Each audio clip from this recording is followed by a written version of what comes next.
we have really no idea how long the Strait of Hormuz is going to be closed. We've had a real burst of inflation that's come from higher oil prices, food prices, and the like. We have an AI boom that's pushing up electricity prices, the prices of semiconductors and electronics. Right now, the Fed's favorite measure of inflation, the personal consumption expenditures price index, the headline number is running at 3.8%. Even excluding food and energy, it's running at 3.3%. And it's a real concern. Yep.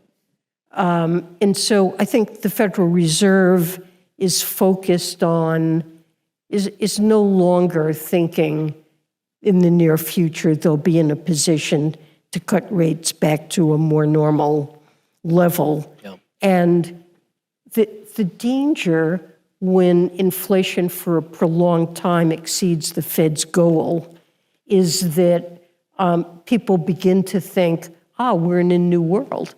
We're in a world where inflation doesn't average 2% or less than 2%. Yep. We're in a world where 2% would be great. Most of the time it's going to exceed 2%.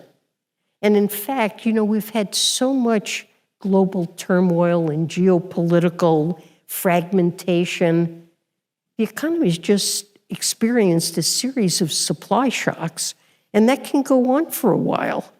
And it may be that inflation's not going to go back to 2%, or at least anytime soon. Sure. And so the risk now becomes that we need tighter monetary policy to get back to a 2%. At the same time, fiscal deficits are very large. Higher interest rate environment has raised the amount of interest that the government has to pay to service a roughly $39 trillion debt. Long-term interest rates are substantially higher than they were prior to the pandemic. Sure. And we really are on a path for fiscal policy that's not sustainable. Nobody wants to do the unpleasant work that's necessary to deal with the deficit. So, that also can put pressure on the Fed to try to keep interest rates down to be helpful, and that's a danger as well.